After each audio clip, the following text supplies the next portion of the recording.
Hello and welcome to today's video. So on the workbench today we have 3 PAC Sniffer 2s. These have recently been built up and they all have homes. And this is going to be the I/O test to make sure that they work. Currently we're hooked up to the 10-pin connector on this side. That has the serial port and can control a leaf battery pack. So we're going to test CAN bus on that side and all the I/O. So, and boost converter because we're hooked up to the 5 volts. So I'll go ahead and click this on. Oh, and we'll check the micro SD card because we're going to read that out. And the firmware update that it's doing is actually just the system test for the 10-pin connector.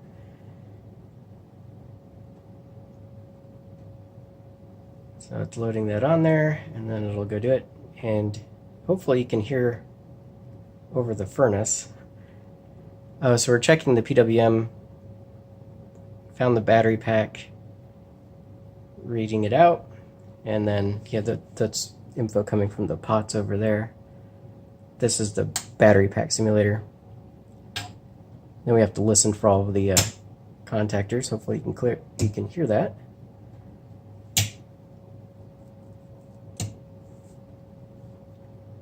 And then we're doing the serial test. So for the serial test, I have I probably should have warned you before I moved like that, but I can't zoom in on it. But you can see that it just echoes whatever you type.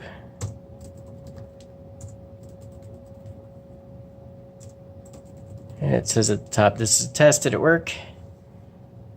So yeah, it's RS-232 transmit and RS-232 receive. This is tested at work. Type something to echo back, and then type stuff, and it all works. So we know the serial's working. Come back over here. So we know that one's up and running. We can test the other 2 here. So we'll go ahead and kill power to that. And swap this cable out. Pull out the, set that one aside because we know that one's working. We'll go ahead and plug this guy in, put the SD card in. Actually, you know what? We'll not put that in because it'll actually complain, and then we can put that in because these have not been powered up before. So go ahead and turn this guy on.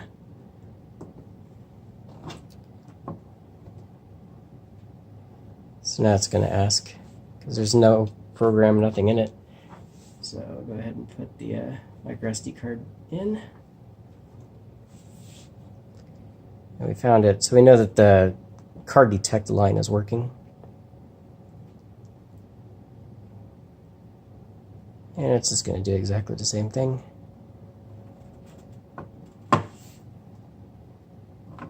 They still have the little plastic film on them, so that's kind of, yeah, reflects the light weird, but if it's aimed right, it looks okay. So it looks like its PWMing is working. Found it. We're going to check the I/O.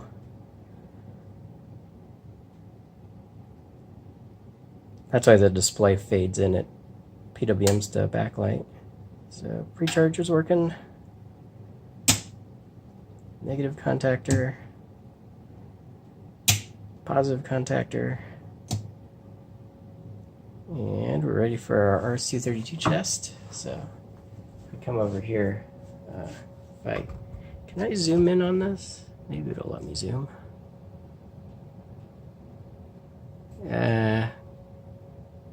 Sure. Anyways, you can kind of see the text on there, but it's working.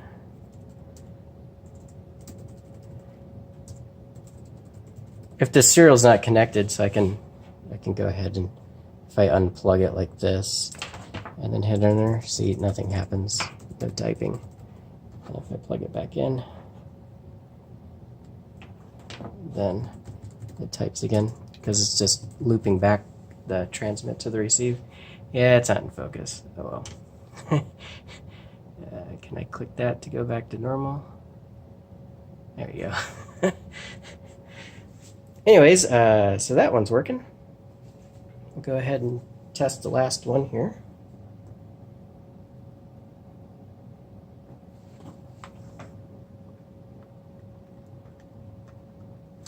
Pull that out first.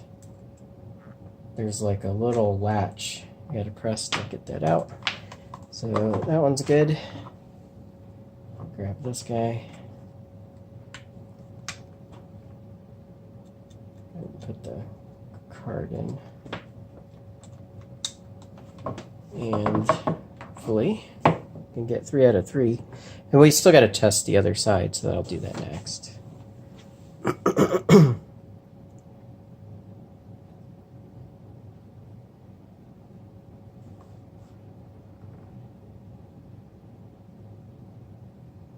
It's a very exciting video. But we want to make sure all the hardware's working. So I built all this hardware testing stuff. When we check the other side, we'll use, we've got this setup over here that'll check the other side.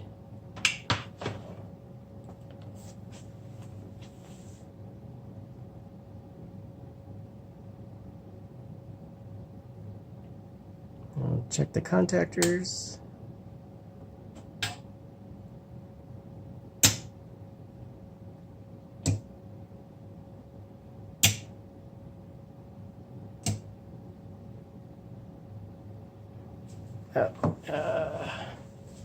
Yep, it's working. I'll take you over there. So it looks like that guy's good too. At least everything on the 10-pin connector is good on that. And the micro SD card slot's working, reading properly since it's able to boot load. So we can take that guy out, and I'll put that aside. And now I've got the other one. This is the code that's on this one is to test the other side, the other connector here. So we can get rid of this. And this whole setup is no longer needed.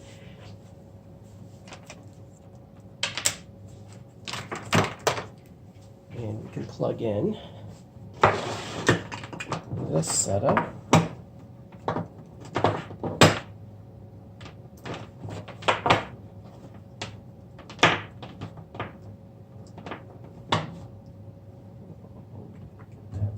That, plug that in, it's going to fall over, and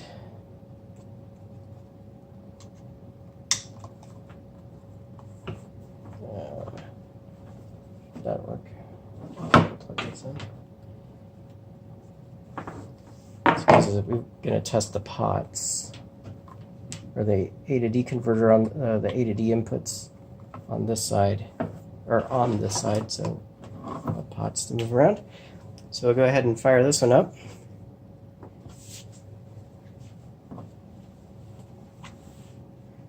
Same thing, we're going to find our SD card. We're going to update our firmware for the to test the other connector.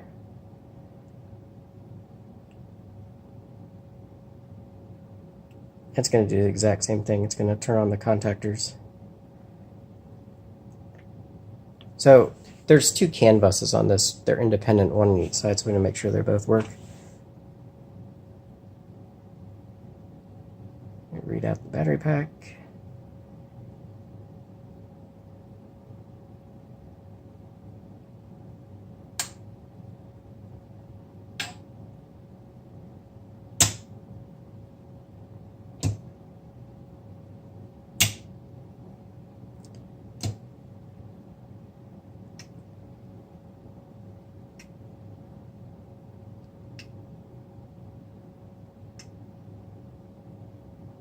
So I don't know if you heard, but there are little clicks. There's 2 relays in here for the auxiliary. The 14-pin connector has an auxiliary sink and source. I think I have them on the schematic. For one is to go into limp home mode, and then the other one is for telling you can kill power a battery charger if you didn't talk to it or can. But now we're checking the pots, so you can turn them all the way down. They read 0. You can turn them all the way up. Should be around 12 volts. So pretty close. 12.002 and 12 point. And now this 12 volts is being generated from the boost converter, so this is also how you can check to make sure the boost converter is pretty accurate, because it's taking the 5 volts from the USB power pack here and boost converting it to 12 to run everything, specifically the contactors, since they're 12 volts. So that works. So this guy's good. Go ahead and kill power to him. And take that out. Get that out. That out. So this guy has passed all tests. Good to go. Set him over there. Try this guy next.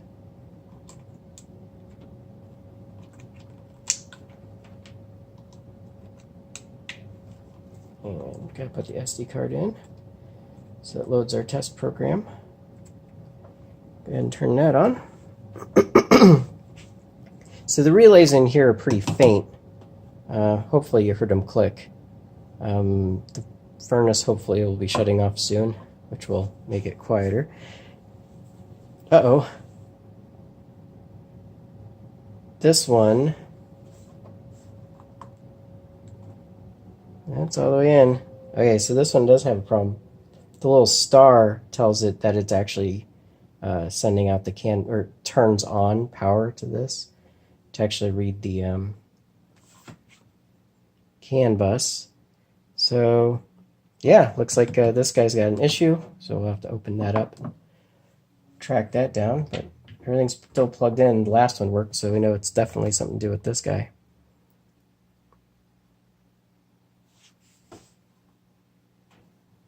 Oh, wait a minute, hold on. It said, did it say no SD card found? This is why we do these live. Found an SD card. Checking for firmware update.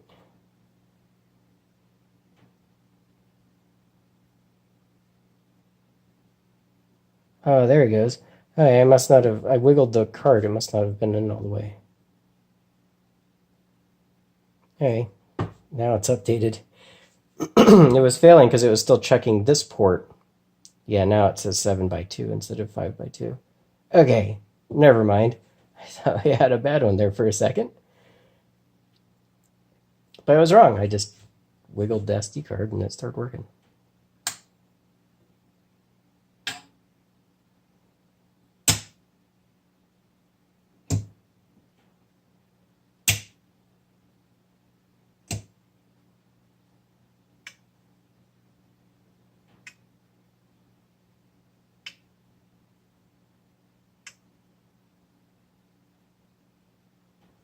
Okay. It's the same thing. This guy's boost converter is not quite to 12 volts. It's only putting out 11.96 volts. Close enough, right?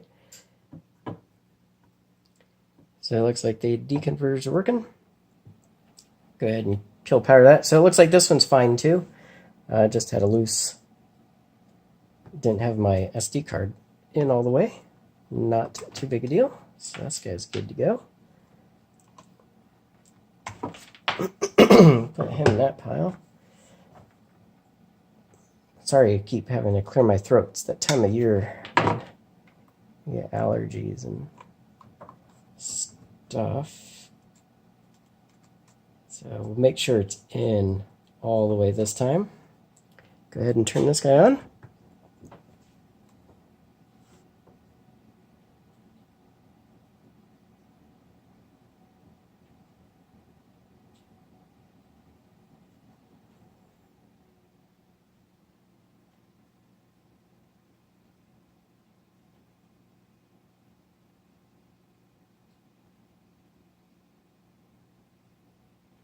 That's a pretty boring video. How long is it? Up to almost 15 minutes.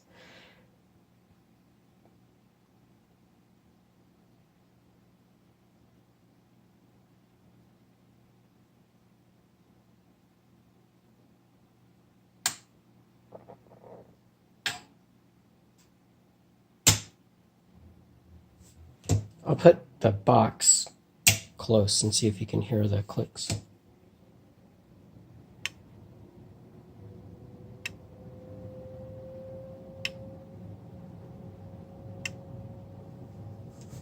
luckily the furnace decided to turn on. So if we turn it down, yep, looks like our A to D converters are working. Well, it's only one A to D converter, but the channels are working.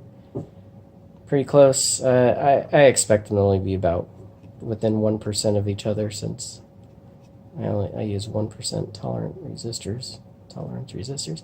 But it looks like it's working. So other than the little glitch on the other one where we didn't have the SD card all the way in, looks like they're good. So go ahead and kill power this. So that essentially that tests everything. The only thing we have left to do is I need to program them with the I have another SD card here.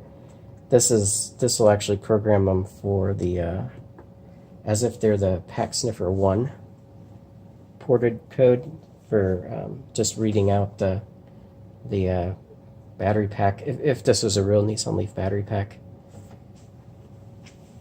So it'll go ahead and update that. And that's how they ship, but they do come with a micro SD card, or you can download the code that already has, what's it called? Let's see what it does here.